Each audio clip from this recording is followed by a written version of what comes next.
Hi, this is Jen, and this is week 7. Describe specifically how ACOs are impacting population health. Um, Accountable care organizations are abbreviated as ACOs throughout this recording. The Affordable Care Act was originally responsible for the creation of the accountability care organizations as a way to help improve patient care while also controlling rising healthcare costs.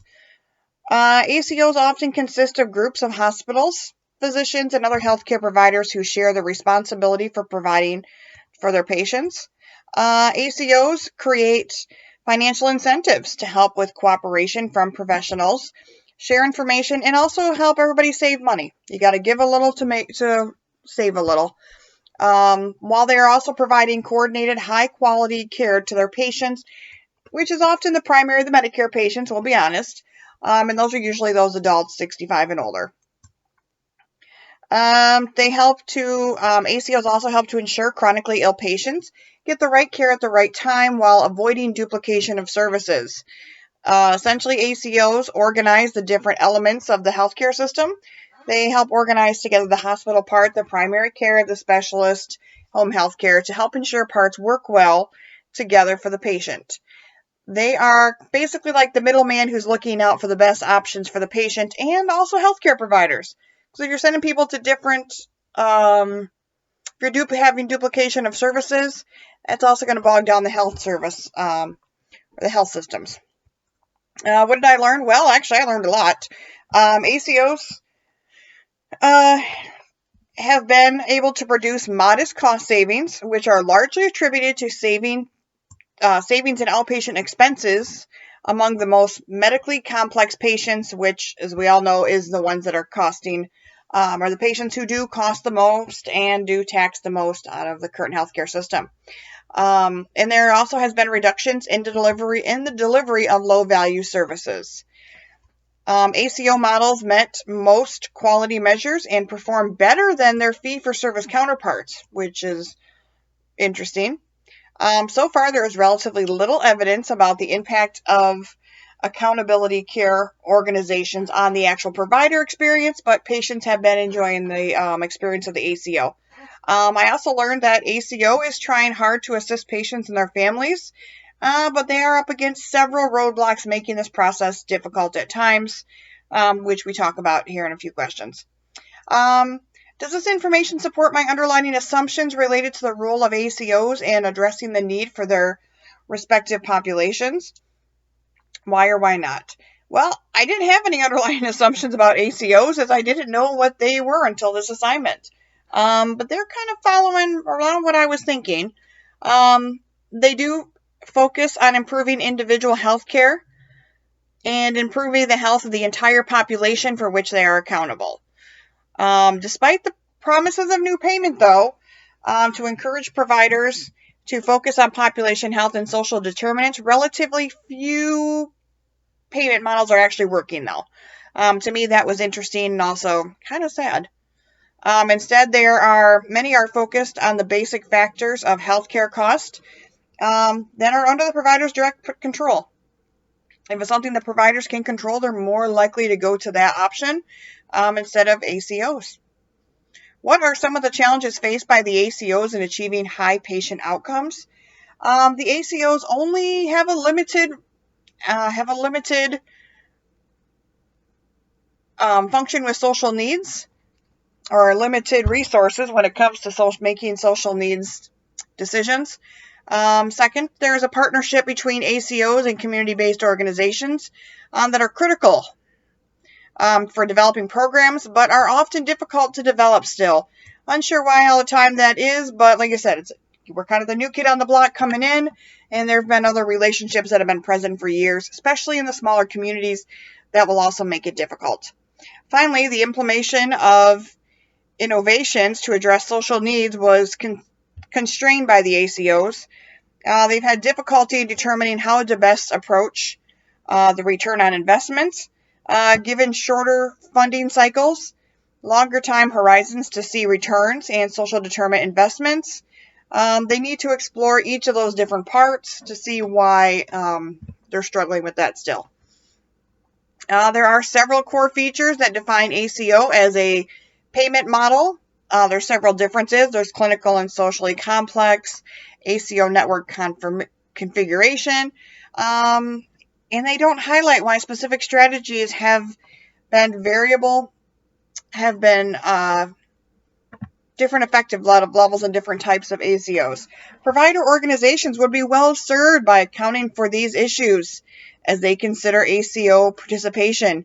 We just need to get these providers on board with making sure that they're doing what's best for their patient, which is the ACOs. ACOs, however, right now lack the data. If it's not being funded well, we're not going to have as much data about patient social risk factors. Sorry for that tongue tie there. That could inform social interventions.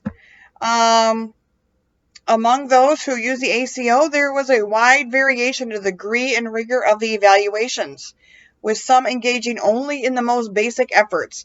So we're not even on the same page all over with these ACOs.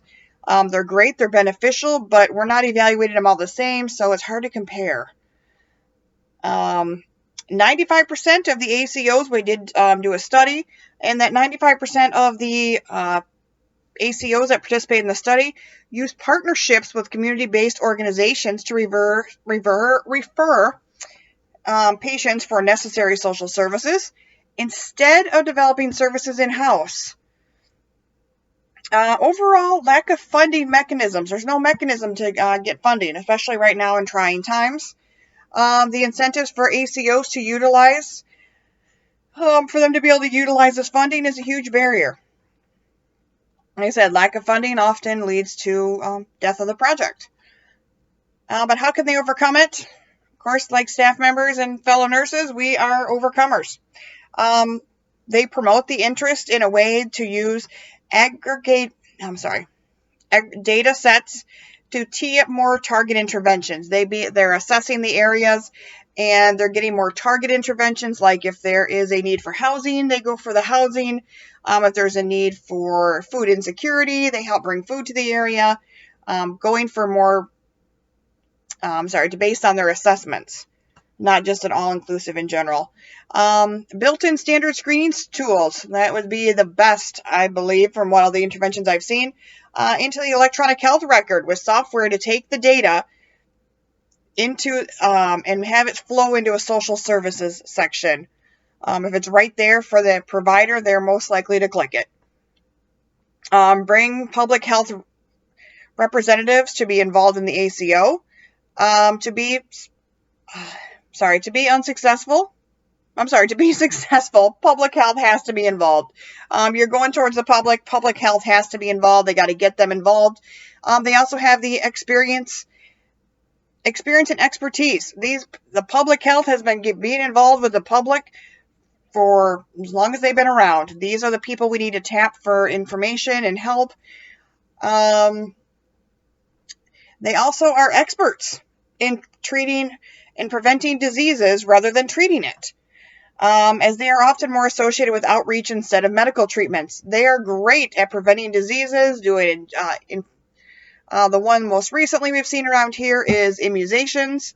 Like I said, they're not usually involved in the hospitals, but they're involved in prevention in the community. ACOs were generally knowledgeable and committed to social integration work, which good. They need to dive in there. Communication with medical providers is key. Most of them are dealing with an overwhelming burden. I love when they said this in the article. Most of them are dealing with the overwhelming burden of overworked healthcare providers. It was recently reported that healthcare workers have found ACOs to actually be beneficial as a way to provide patients with a warm handoff and to help bridge the silos, which leads to overall better patient care. How does this discussion aid in your understanding of population health? A couple key things came out of the readings here. Evidence in support of these programs or care coordination in older adults includes benefits of low mortality, lower cost, which is good because most of them are on limited incomes, lower hospital admissions, keeping those hospital numbers down to avoid, at this point, exposure to COVID, And less frequent use of expensive services. We're only using those expensive services when we need them. If we can control them at a lower area with the ACO, that is perfect. Another positive is the National Coalition of Care Coordination says that coordinated care can improve quality of care and life for older adults by improving communication among providers, older adults, families, streamlining services, eliminating the duplication of services, which we said is an unneeded cost, and connecting older people with appropriate care. Maybe it's Meals on Wheels because they don't have enough food, they can't get out of their house. Maybe a social worker to stop by and check on them. Like I said, that ACO can help provide that care, or at least give them the right tools to get that care themselves. Public policy. What are the public health policy implications? ACOs improve population health by focusing on prevention and carefully managing patients with chronic illness. So it's that management and prevention. It's not necessarily treating when they're having, the COPD flare-ups. It's preventing those flare-ups, and it's helping to manage the chronic diseases by getting them started on nebulizers and different treatments right away before it comes into a hospital admission. The other thing is that we need to keep an eye on for incentives, tying reimbursement of providers to quality care metrics, or fining hospitals for unplanned hospital readmission. And that's not exactly the biggest benefit, but when hospitals don't use the things out there, or the ACO, they actually could get a fine because they weren't ready to be discharged. They were discharged too early. They didn't prepare for complications. They didn't have the right outpatient resources. So the hospitals do get fined for those readmissions. It is sad, but true. So this also helps to encourage the ACO members to provide high quality care to improve their patients' health and to maintain patients' health status. No single segment of healthcare can be managed on its own. Consequently, success will be easier to achieve with partnerships that span the entire care continuum. As more care is delivered and more cases are coming up in the community, these partnerships must expand beyond the traditional care and include community groups, employers, and payers. If the system before was working so well, we wouldn't have to do all of this, but now ACO is a tool that we can use in our repertoire or whatever of tools to help out. And that is the end. Sorry it's so lengthy, but ACO was actually very interesting and I enjoyed reading about it.